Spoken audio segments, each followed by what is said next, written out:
महाराष्ट्राच्या राजकीय इतिहासामध्ये हा प्रवेश किती महत्वाचा, पावसाने पण हजेरी लावली आणि पाऊस नसता तर बाहेर खूप चांगली रचना होती, ज्यात कोणालाच म्हणजे अडचण आली नसती. पाऊस आल्यामुळे आपल्याला आतमध्ये कार्यक्रम करण्याचा निर्णय करावा लागला. आपल्या सगळ्यांना जाणीव आहे, स्वर्गीय वसंतदादा पाटलांचे पुतणे विष्णू अण्णांचं कर्तृत्व हे मी आपल्याला सांगायला नको.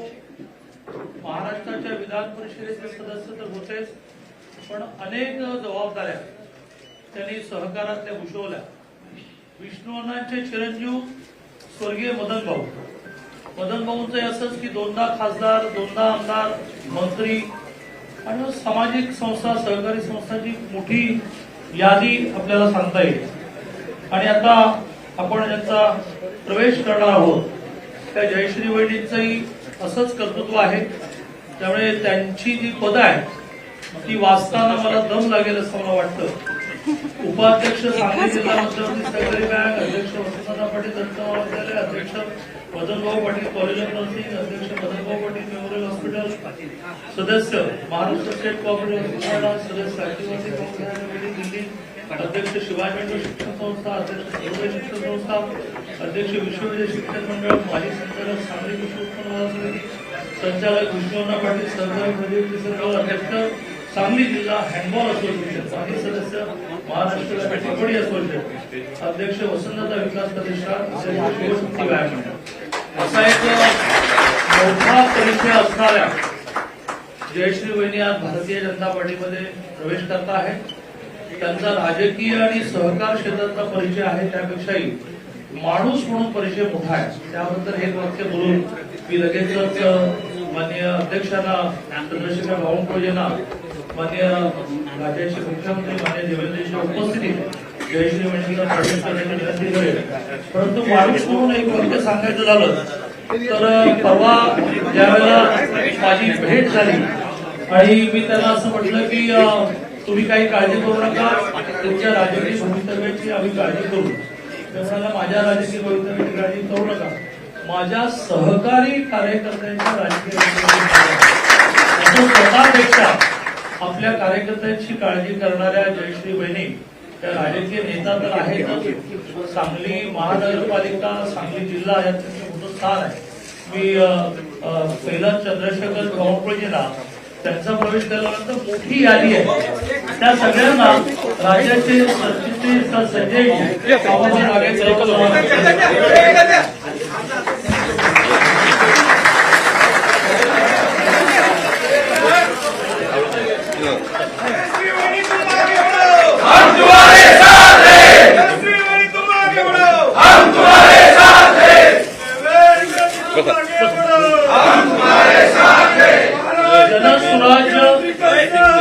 जनस्वराज्य पक्षाचे राज्याचे अध्यक्ष समीर कदम आणि भारतीय जनता पार्टीचे नेते, सांगली महानगरपालिकेचे माजी उपमहापौर शेखर इनामदार यांनी हा चमत्कार घडवण्यामध्ये मोठी भूमिका बजावली आहे. त्याचा उल्लेख मी या ठिकाणी करतो. आणि पहिला जयश्री वहिनीला माहिती देतो, देवेंजी बोलतील आणि मग मी मोठी यादी वाचेल. त्या सगळ्यांना या व्यासपीठात बाहेर झाला असता प्रवेश मजा आली असती. तर इथे आमचे संजय केनेकरजी राज्याचे सरचिटणीस हे जागेवर आपल्या प्रत्येकाचा प्रवेश करतील. मान्य जयश्री वहिनी.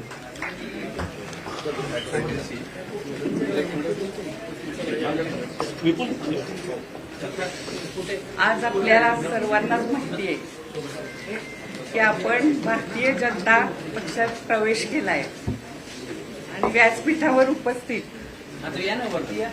सांगली जिल्ह्याचे पालकमंत्री नामदार चंद्रकांत दादा तसेच आपल्या सर्वांचे आवडते लोकप्रिय देवेंद्रजी फडणवीस साहेब, तसेच आपले सुरेश खाडे साहेब, तसंच सुधीर दादा बावनकुळे साहेब, प्रदेशाध्यक्ष बावनकुळे साहेब, तसेच सम्राट महाडी व उपस्थित सर्वच व्यासपीठावर उपस्थित सर्वच मान्यवर व सांगलीतून आलेले सर्व कार्यकर्ते. खरं म्हणजे आज आपल्या सगळ्यांना माहिती, आपण गेले 2 तास इथे आहोत आणि आपल्याला सगळ्यांना माहिती आहे की आपला आज भारतीय जनता पक्षात आज प्रवेश आपण केलेला आहे. आणि हा प्रवास हा आत्ताचा जो आपला झालेला आहे तर तो कसा झाला त्याबद्दल मी तुम्हाला थोडक्यात सांगते. आपल्याला माहिती आहे की मदन भाऊंच्या नंतर तुम्ही सगळ्यांनी मला राजकारणात यायला सांगितलं आणि तुमच्या सर्वांसाठी मी राजकारणात आले, तुम्हाला आधार दिला आणि ज्या ज्या मदन भाऊंच्या ज्या ज्या संस्था होत्या त्या सगळ्या संस्थांवर आता दादांनी आपली यादी वाचून दाखवली तर त्या संस्थांवर मी काम करते आणि अगदी चांगल्या प्रकारे त्या सांभाळते सुद्धा. तर तुम्हाला एवढंच मला सांगायची की गेली 10 वर्ष मदन भाऊ गेल्यानंतर आपल्याला काँग्रेस पक्षाने काय दिलं हे आपल्याला सर्वांना माहिती आहे. दरवेळेला आपली वेळ आली की आपल्यावर नेहमी अन्याय झाला आणि त्यासाठी आपण मागच्या वेळेला अपक्ष म्हणून उभं राहिलो आणि त्याच्यानंतर आपल्याला पक्षातून निलंबित करण्यात आलं. तर पक्षातून निलंबित करण्यात आल्यानंतर आपण कुठल्या पक्षात जायचं हा आपण सर्वांनी विचार केला आणि त्यासाठी मी आपल्या राज्याचे मुख्यमंत्री देवेंद्र भाऊ यांना मध्ये 2दा भेटले होते आणि ते कामासाठी भेटले होते दुसऱ्या. पण त्यांचं जे नेतृत्व आहे आणि त्यांची जे बोलण्याची पद्धत आहे तर ते बघून मला खरोखर म्हणजे एक राज्याचं गतिमान नेतृत्व कसं असावं, तरुणांना प्रगतीपथावर नेणारं, सर्वांबरोबर जाणारं, सर्वांना सांभाळणारं नेतृत्व हे मी मान्य केलं आणि मी नंतर ठरवलं की आपण भारतीय जनता पक्षात देवेंद्रजींच्या पक्षात प्रवेश करायचा. आणि मी त्यांना अशी विनंती सुद्धा केली की माझ्या प्रवेशाच्या वेळी तुम्ही आलं पाहिजे आणि ती विनंती त्यांनी अगदी मनापासून मला सांगितलं नाही तुमच्या प्रवेशाच्या वेळी मी येतो. कारण इथे जे जे प्रवेश होतात ते आपले प्रदेशाध्यक्ष बावनकुळे साहेब असतील किंवा इतर सगळेजण असतील तर त्यांच्या हस्ते होतात. पण त्यांनी माझ्या विनंतीला मान दिला. आपल्या सर्व कार्यकर्त्यांना एक अभिनवानाची ही गोष्ट आहे. तुम्हाला सर्वांना माहितीच आहे की वसंतदादा असतील, विष्णू अण्णा असतील किंवा प्रकाश बापू आणि मदन भाऊ असतील, या सगळ्यांनीच म्हणजे जनतेला, सर्वसामान्य जनतेसाठी काम केलंय, राजकारण केलंय, समाजकारण केलंय आणि तोच वसा वारसा घेऊन आपण इथून पुढची वाटचाल करायची आहे. भारतीय जनता पक्ष हा आपल्या बरोबर असणार आहे आणि त्यासाठी आपण या सर्वांचीच साथ आपल्याला पाहिजे. आणि तुम्ही सर्वजण इथे आलात त्याबद्दल तुम्हा सर्वांचं मी मनापासून स्वागत करते आणि आपल्या राज्याचे मुख्यमंत्री देवेंद्रजी फडणवीस साहेब यांचे सुद्धा मनापासून आभार मानते की त्यांनी म्हणजे वेळात वेळ काढून या प्रवेशासाठी ते थांबले, त्यासाठी त्यांचे आभार. आणि ह्या कार्यक्रमासाठी म्हणजे ह्या प्रवेशासाठी जास्त करून म्हणजे शेखरजी नामदार, सुमित कदम, प्रकाश धनगर, तसेच सुधीर दादा असतील, आमचे सुरेश खाडे साहेब असतील, आता इथे उपस्थित सर्वच जणांनी म्हणजे हा प्रवेश माझा कसा करून घेतला यासाठी मी त्यांचे मनापासून आभार मानते. व इथून पुढच्या काळात सुद्धा देवेंद्र फडणवीसांच्या साहेबांच्या मार्गदर्शनाखाली आपण जास्तीत जास्त चांगलं काम करून सांगलीचा विकास कसा करायचा, कारण सांगली बरेच प्रश्न प्रलंबित आहेत आणि ते शेरी नाला असू दे किंवा वारणा उद्भव योजना असू दे, असे बरेचसे प्रश्न प्रलंबित आहेत. तर त्या प्रश्नांसाठी नक्कीच ते आपल्याला सहकार्य करतील व सांगलीचा विकास कसा होईल यासाठी आपण सर्वजण प्रयत्न करूया आणि त्याला साथ हे सर्वजण देतील अशी मी आशा व्यक्त करते. आणि माझा हा प्रवेश केला त्याबद्दल तुम्हा सर्वांचे मी मनापासून आभार मानते. आणि मान्य देवेंद्रजींना एक शुभ मानलं जातं अशा गणपतीची मूर्ती बहिणींना देण्याची विनंती करतो. आणि देवेंद्रजी मागे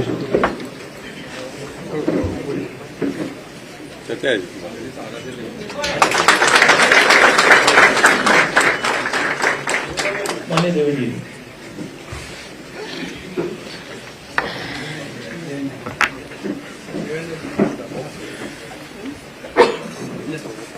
आज अतिशय आनंदाची गोष्ट आहे की नुकतंच आपले भाजपचे अध्यक्ष चंद्रशेखरजी बावनकुळे यांच्या हस्ते जयश्रीताई मदन पाटील यांचा भारतीय जनता पक्षामध्ये प्रवेश झालेला आहे. मी त्यांचं अतिशय मनपूर्वक भारतीय जनता पक्षामध्ये स्वागत करतो.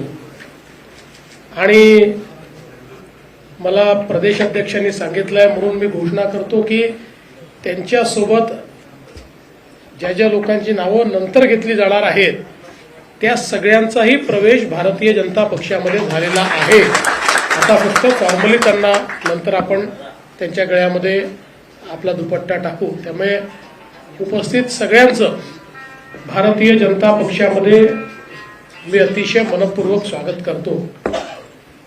खरं म्हणजे आपल्याला सर्वांना याची कल्पना आहे की महाराष्ट्रामध्ये वसंतदादा पाटील एक असं व्यक्तिमत्व होऊन गेलं की ज्यांनी स्वातंत्र्याच्या लढ्यापासनं तर महाराष्ट्राला नेतृत्व देण्यापर्यंत एक प्रचंड मोठं कार्य या महाराष्ट्रामध्ये केलं.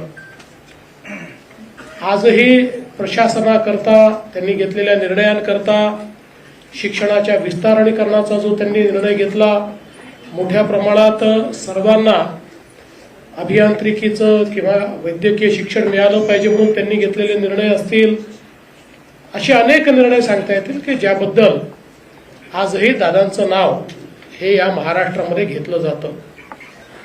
आणि हा जो काही दादांचा वारसा आहे तो वारसा ज्या प्रकारे प्रकाश बापूंनी, विष्णू अण्णांनी चालवला आणि नंतर मदनदादांनी देखील तो अतिशय चांगल्या प्रकारे समर्थपणे चालवला. पण दुर्दैवाने आपल्याला कल्पना आहे की मदन भाऊंचं अतिशय दुर्दैवी निधन त्या ठिकाणी झालं. कमी वयामध्ये त्यांचं निधन झालं आणि साहजिकच जी काही एक मोठी त्या ठिकाणी लिगसी त्यांनी तयार केली होती, खासदार म्हणून, आमदार म्हणून, मंत्री म्हणून, सहकाराच्या क्षेत्रात, शिक्षणाच्या क्षेत्रात, या सगळ्या क्षेत्रांमध्ये त्यांचं जे नेतृत्व होतं ते नेतृत्व आणि त्यातनं तयार झालेले सगळे कार्यकर्ते हे जपणं अत्यंत आवश्यक होतं. आणि म्हणून जयश्रीताईंनी त्यानंतर त्यांच्या कार्याची धुरा सांभाळली आणि अतिशय समर्थपणे सांभाळली. त्यांनी आता असं सांगितलं की त्यांनी धुरा सांभाळली पण पक्षाने त्यांना जेवढं सांभाळायला पाहिजे होतं ते मात्र काही सांभाळलं नाही. आणि त्यांनी गेल्या अनेक वर्षामध्ये जे काही कार्य केलं त्या कार्यानुरूप आमची देखील इच्छा होती की त्यांनी भारतीय जनता पक्षासोबत आलं पाहिजे. आपल्याला माहिती आहे की गेल्या 10-12 वर्षामध्ये सांगली जिल्ह्यामध्ये भारतीय जनता पक्षाचं कार्य मोठ्या प्रमाणात वाढलं. सांगली महानगरपालिका असेल, सांगली जिल्हा परिषद असेल, तिथे 2 वेळा खासदार असेल, तिथले आमदार असतील, अशा विविध जागी भारतीय जनता पक्षाला खूप चांगलं यश सांगली जिल्ह्यामध्ये मिळालं. आणि म्हणून साहजिक आमची अशी अपेक्षा होती की आपला पक्ष मजबूत करण्याकरता अजून चांगली मंडळी जी आहेत की वेगवेगळ्या पक्षांमध्ये आहेत पण त्या ठिकाणी त्यांना न्याय मिळत नाही, तर त्यांना आपण सोबत घेऊन अतिशय मजबूतीनं आपल्या पक्षाचं काम वाढवलं पाहिजे. आणि मला अतिशय या गोष्टीचा आनंद आहे की ज्यांची मगाशी सगळ्यांची नावं घेतली, समित असेल किंवा शेखर इनामदार असेल, सम्राट महाडिक असतील, आपले सगळे आमदार असतील, या सगळ्यांनी विशेष प्रयत्न केला. आणि त्या प्रयत्नांमुळे मला असं वाटतं की आज या ठिकाणी ताईंचा प्रवेश हा झालेला आहे. मला ज्या दिवशी मी ताईंशी बोललो ताईंनी सांगितलं की माझ्या प्रवेशाला तुम्ही आलंच पाहिजे. खरं म्हणजे आपल्याकडे नियम आहे की सगळे प्रवेश अध्यक्ष करतात आणि मुख्यमंत्री काही प्रवेशाला फारसे कधी हजर राहत नाही. पण मला देखील वाटलं की एवढ्या मोठ्या दादांच्या घराण्याची एक विरासत लिगसी सांगणाऱ्या अशा प्रकारच्या वहिनींचा हा प्रवेश असल्यामुळे आपण देखील त्याच्यामध्ये गेलं पाहिजे आणि म्हणून निश्चितपणे आज आपण हा निर्णय घेतला. मी विशेष उल्लेख करू इच्छितो आपले जे पालकमंत्री चंद्रकांत दादा पाटील आहेत की ज्यांनी स्वतः या संपूर्ण प्रवेशाकरता त्या ठिकाणी जाऊन सगळ्या चर्चा करून ताईंचं सगळं तिथे जे काही त्यांचं म्हणणं होतं ते समजून घेतलं. त्यात एक नीट मध्यस्थता त्यांनी दादांनी केली आणि त्या मध्यस्थतेतून दादांनी योग्य प्रकारे निर्णय झाला पाहिजे अशा प्रकारचा प्रयत्न हा त्या ठिकाणी केला. म्हणून मी चंद्रकांत दादा पाटील यांचंही अतिशय मनापासून अभिनंदन करतो. आणि आज मी ताईंना आणि ताईंसोबत या ठिकाणी ज्या ज्या पदाधिकाऱ्यांनी कार्यकर्त्यांनी प्रवेश केलाय त्यांना एवढंच सांगतो की भारतीय जनता पार्टी हा आपला परिवार आहे. त्यामुळे परिवारासारखीच वागणूक तुम्हाला या ठिकाणी मिळेल. तुम्ही आता या बृहत परिवाराचे भाग झालेले आहात. त्यामुळे तुमची सगळ्या प्रकारे काळजी घेणं हे आमचं सगळ्यांचं कर्तव्य आहे. त्यामुळे चंद्रकांत दादा असतील, बावनकुळे साहेब असतील किंवा मी असेल किंवा आपले इतरही पदाधिकारी असतील हे निश्चितपणे आलेल्या सर्व लोकांची योग्य प्रकारे काळजी घेतील. ज्या ज्या ठिकाणी ज्याला जसं जसं काम देणं आवश्यक आहे, ज्याला जी जबाबदारी देणं आवश्यक आहे ते काम ती जबाबदारी ही त्या त्या व्यक्तीला निश्चितपणे मिळेल. कोणालाही या ठिकाणी आपण बाहेरून आलो आहोत अशा प्रकारची भावना होणार नाही. अशा प्रकारचा प्रयत्न आमचा हा निश्चितपणे असेल हा विश्वास या निमित्ताने मी आपल्या सर्वांना देऊ इच्छितो. मी पुन्हा एकदा जयश्रीताईंचं अतिशय मनपूर्वक भारतीय जनता पक्षामध्ये स्वागत करतो. सगळ्या कार्यकर्त्यांचं स्वागत करतो आणि माझं बोलणं संपवतो. धन्यवाद. जय हिंद, जय महाराष्ट्र. सातत्यानं काँग्रेसमधून मोठी घराणी भाजपमध्ये दाखल होत आहे. कुठेतरी काँग्रेसचं नेतृत्व सातत्यानं अपयशी ठरते किंवा चुकांमधलं बोध घेण्यात ते कुठेतरी कमी पडतं असं वाटतं. बघा, खरं असं आहे की काँग्रेस पक्ष एक प्रकारे दिशाहीन झालेला आहे. आम्ही देखील अनेक वर्ष विरोधी पक्षात काम केलं. कधी सत्तेत राहिलो, सत्तेत अलीकडच्या काळात जास्त राहिलो, विरोधी पक्षात त्याच्यापूर्वी आम्ही विरोधी पक्षात जास्त राहिलो. पण विरोधी पक्षात असतानाही आम्ही कधी आपली जी देशहिताची लाईन आहे ती कधी सोडली नाही. समाजहिताचा विचार कधी सोडला नाही आणि म्हणून समाज आमच्यासोबत आला, म्हणून लोक आमच्यासोबत आले, आम्हाला पुन्हा पुन्हा निवडून दिलं. आज दुर्दैवाने काँग्रेस पक्षामध्ये ज्या प्रकारे दिशाहीन नेतृत्व दिसत आहे त्यामुळे ज्यांना काम करायचं आहे, देशाकरता समाजाकरता काम करायचं आहे त्यांना आपलं भवितव्यच त्या ठिकाणी दिसत नाही. ज्या प्रकारचे निर्णय होतात, आपल्या सैनिकांच्याच विरुद्ध बोललं जातं, सेनेच्या विरुद्ध बोललं जातं. तर आता त्या कार्यकर्त्याने तोंड काय दाखवायचं? जर आपला नेता आपल्या सेनेच्या विरोधात बोलणार असेल तर कार्यकर्त्याने उत्तर काय द्यायचं? त्यामुळे मला असं वाटतं की एक प्रकारे मोठी निराशा ही आपल्याला त्या ठिकाणी काँग्रेस पक्षात पाहायला मिळते आहे. कोणाचा पायपोस कोणाच्या पायात नाही अशा प्रकारची परिस्थिती आहे. आणि विशेषतः जे जमिनीशी जुडलेले नेते आहेत त्या नेत्यांना कुठेतरी त्यांना खच्चीकरण करायचं अशा प्रकारची पण परिस्थिती दिसते आणि म्हणून आता अशा प्रकारची नेतृत्व सगळं आमच्याकडे येतं. ज्या प्रकारे गेल्या सातत्याने भाजपमधला प्रवेश इन्कमिंग पाहतोय, पुन्हा बी मोठ्या प्रमाणात दिसते. आगामी काळामध्ये स्थानिक स्वराज्य संस्थांचं हे बिगुल म्हणता येईल का एकंदरीत, आणि काय निकाल असेल स्थानिक स्वराज्य संस्थांचा? बघा, बिगुल तर तुम्हाला म्हणता येईल, पण आमच्याकडे चांगली मंडळी आम्ही पाहतच असतो आणि चांगली मंडळी दिसली की आम्ही पक्षात घेऊनच येतो. त्याच्यामुळे त्याला तुम्ही आता म्हणजे जरी आता स्थानिक स्वराज्य संस्था नसती तरी आम्ही हा प्रयत्न सोडला नसताच, आम्ही हा प्रयत्न केलाच असता. आणि मला असं वाटतं की स्थानिक स्वराज्य संस्थेमध्ये आमची जी महायुती आहे ही महायुती अतिशय चांगला परफॉर्मन्स करेल. महानगरपालिका, जिल्हा परिषदा, पंचायत समित्या, नगरपालिका, नगरपंचायती सगळीकडे आम्ही विजयी होऊ. सांगलीतून अजून कुठलं मोठं घराणं भाजपमध्ये येणार आहे? पश्चिम महाराष्ट्र जे मोस्ट अवेटेड आहे, अवेटेड आहेत असं तुम्हाला वाटतं.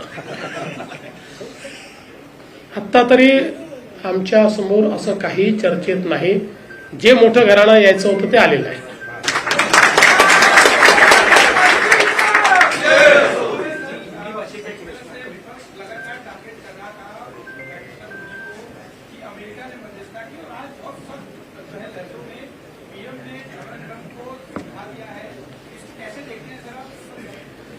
देखिए, पहले दिन से भारत ने ये भूमिका रखी थी कि हम कोई मध्यस्थता सहन नहीं करेंगे.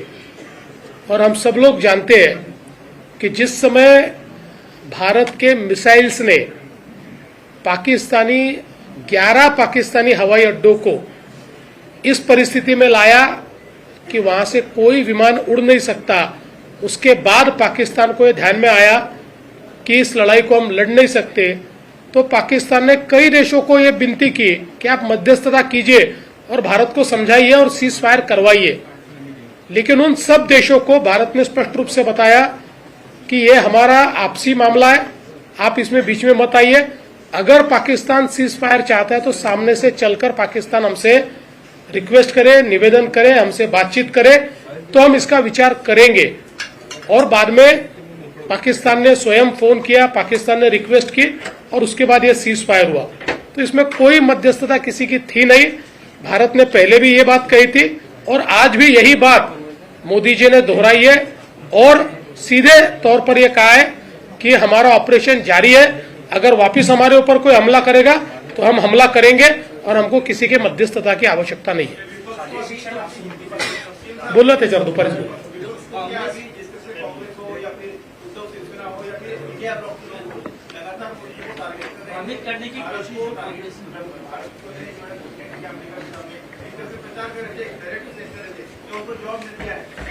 मुझे ऐसा लगता है कि उनको जवाब मालूम ही था, लेकिन ये लोग सोए नहीं होते, सोने का ढोंग करते हैं. इसलिए ढोंगी लोगों को और क्या बता सकते हैं.